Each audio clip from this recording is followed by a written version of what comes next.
we're going to derive time. These cars are moving with some speed u along that road.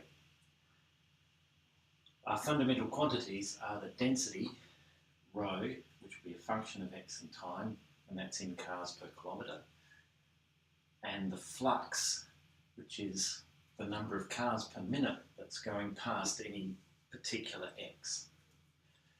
And we derive a partial differential equation from the principle of conservation of cars.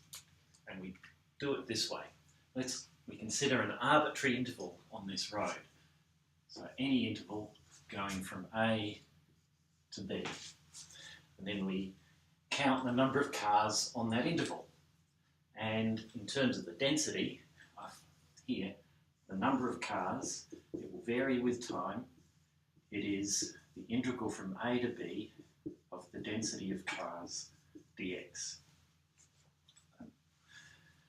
Now, that quantity n, that changes in time, and there's two different ways to look at it. So firstly, we can look at the time derivative dn by dt just by differentiating this with respect to time. And the only time dependence is inside this integral. So from your basic calculus, we can take the time derivative inside. So let me do that. And this time derivative becomes the partial derivative d rho by dt. And integrate that over x. Now, the other way to look at this number of cars on this particular interval is to say that because cars are conserved, right, using that physical principle, they don't appear or disappear, they just drive along the road. Because cars are conserved, this number n can only change in time via two processes, namely cars entering across x is equal to a and leaving across x is equal to b. We've got a name for how many enter and leave, and that is this name, q, the flux.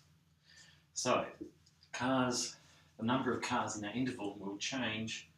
They enter at x is equal to a, so they'll arrive. So there's a positive contribution of the flux evaluated at x equals a, and they leave at x is equal to b. So n will change at that rate. Now, what do we do? Let's do some algebra on this right-hand side.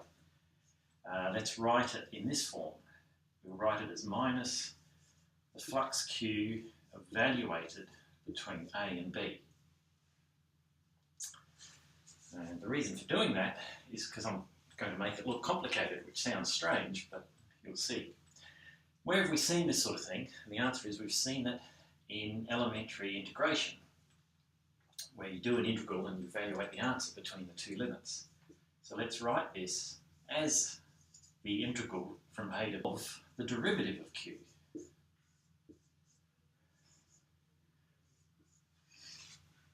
Right, so the integral of the derivative is just q, just an identity.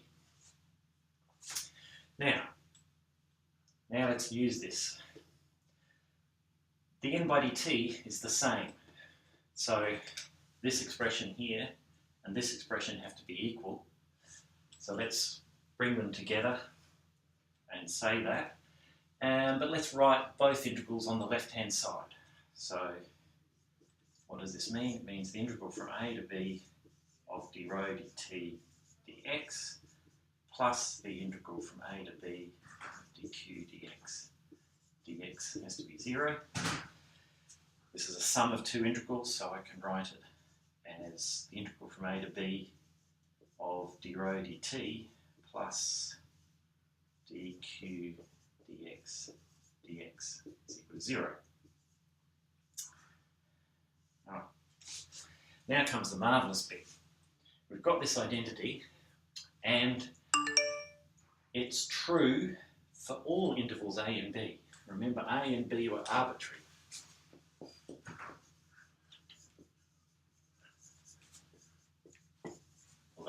as we've drawn it, a is less than b. Now, the only way that you can have the integral of something equaling 0 over all intervals is if that something is 0. And that's a theorem that we'll prove in a second. But what this means is that d rho by dt plus dq by dx is equal to 0 for all x. And this is a fundamental equation of conservation. It applies to cars, but also applies in a huge range of other circumstances. And one of our tasks will be to see the implications of this for cars.